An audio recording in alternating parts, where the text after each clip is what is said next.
City is not simply a city one finds in the heart of Lalo del Sur. It is home, Mr. Speaker, to thousands of Maranaos whose lives are deeply rooted in the land that draws its life from the lake.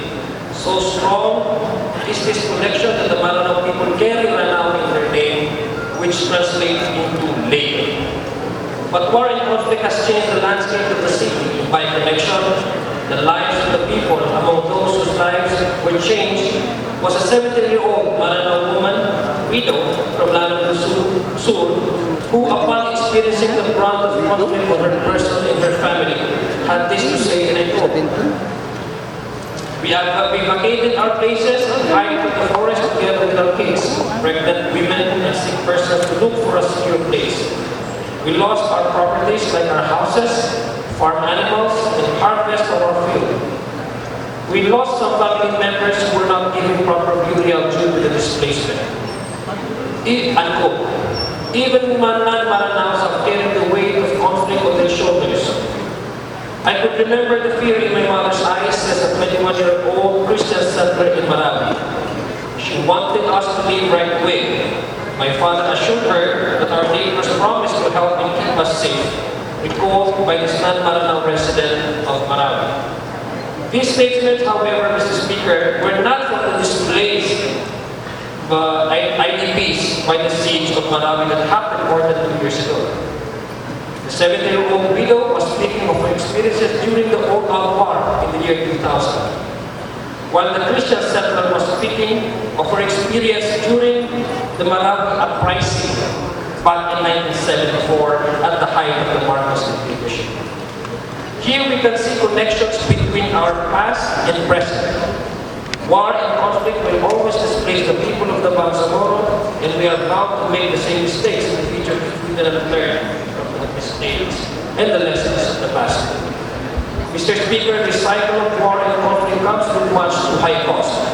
For decades of conflict in Mindanao, which spans from terms of 6 presidents, from Ferdinand Marcos Jr. to Benigno Aquino III, is said to have struck a massive blow to the economy here in southern Philippines, with losses amounting to 640 billion pesos. Meanwhile, Task Force Pamon Marawi Chief Secretary Eduardo de Rosario says the Marawi siege has cost more than 17 billion in property damage and economic opportunities lost in just 5 months. However, according to the Integrated Bar of the Philippines Marawi chapter, the cost of property damage alone amounts to roughly 91 billion pesos, based on affidavits submitted by about 15,000 families. But more than the economic losses, it's the loss of life that cuts deep into the hearts of the people of Marawi and as well as the Bangsamoro people. The official death toll during the Marawi siege is pegged at 1,109, most of which are believed to be members of local terror group linked to Daesh, more commonly known as ISIS. About 165 security forces and 47 residents were confirmed killed.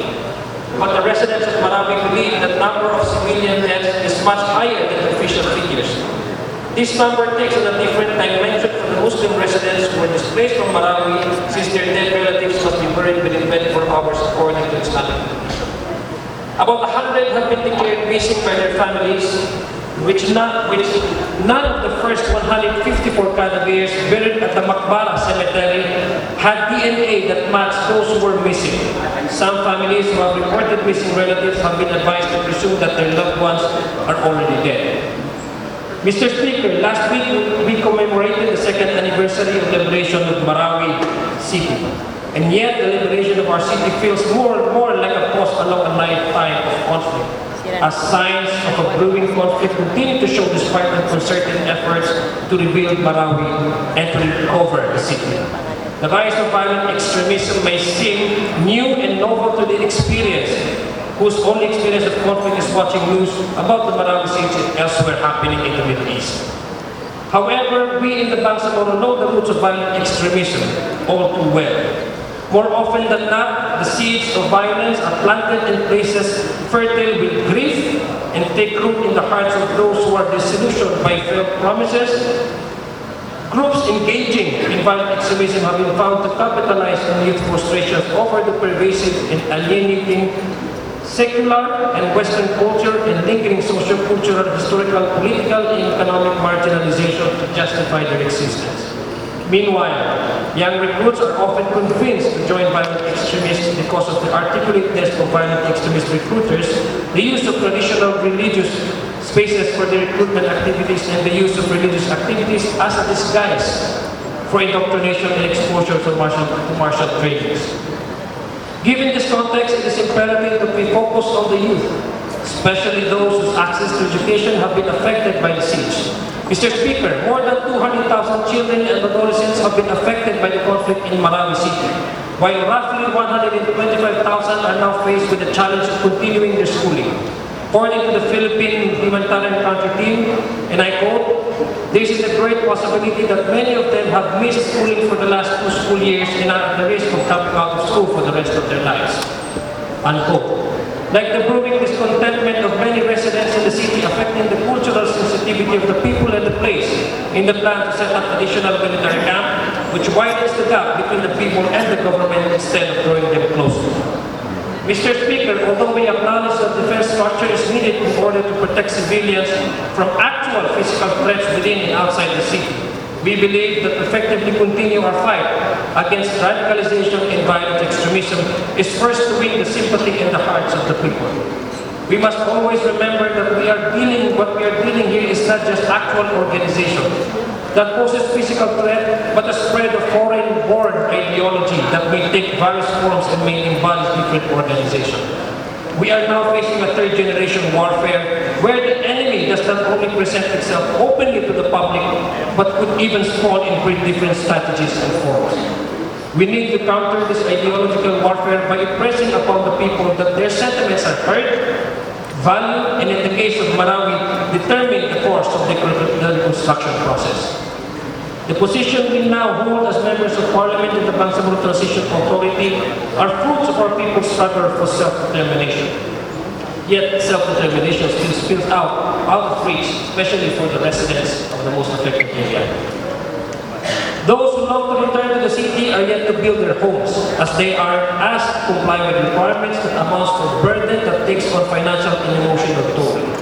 This includes land titles, tax declaration, construction plans, zoning receipts, and clearance from the Bureau of Internal Revenue, among others.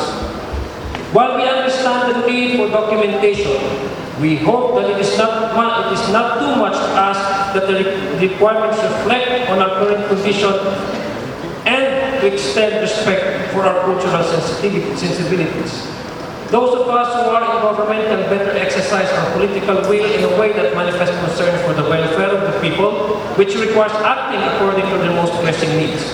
This is the rationale behind the Bangsamoro Transition Authority's establishment of the Special Committee in Marawi, which we hope can bridge the distance between a government that seeks to help the people of Marawi and between the people of Marawi who seeks accountability from the government. This Special Committee aims to complement the efforts of the Task Force BARMM Marawi, the multi-agency body tasked to oversee the recovery, reconstruction, and rehabilitation of Marawi and other affected areas. Through this committee, the Bangsamoro Transition Authority can facilitate the discussion among the leadership of the Task Force BARMM Marawi, the barangay officials of communities that are within the most affected area, and key ministers in the Bangsamoro regional government. The goal, Mr. Speaker, is to document concrete plans of action and strengthen commitments when it comes to rehabilitation, reconstruction, and sustainable recovery of Marawi. And I highlight the word sustainable, Mr. Speaker. Mr. Speaker, the people of Marawi are asking for assurance at the very least and renewed line of communication between the affected communities and relevant government agencies is a crucial first step in assuring the people of the city. 2 years of waiting has been difficult for the people of my city, and it is more difficult for those who do not know what exactly they are waiting for. All too often, they have had to rely on neighbors for information, only to discover that a deadline has passed or another requirement has been added to the original list of documents. Last year's plebiscite, the Bangsamoro Organic Law obtained 98% of votes from Lanao del Sur and Marawi City in favor of the ratification of the Republic Act 11055. In terms of voting percentage, Lanao del Sur and Marawi City may have presented the highest number of approval to change the political structure from the previous arm to BARMM, compared to other results coming from 5 provinces of the regional autonomous government.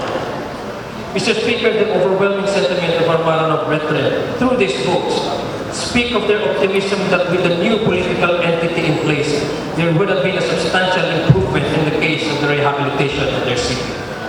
And this optimism, Mr. Speaker, is still running high. They still remain hopeful. I am aware, as so are my colleagues in this chamber, that limitations have already been set in the management of the rehabilitation process, that national agencies shall assume the mandate and responsibility to rebuild the city.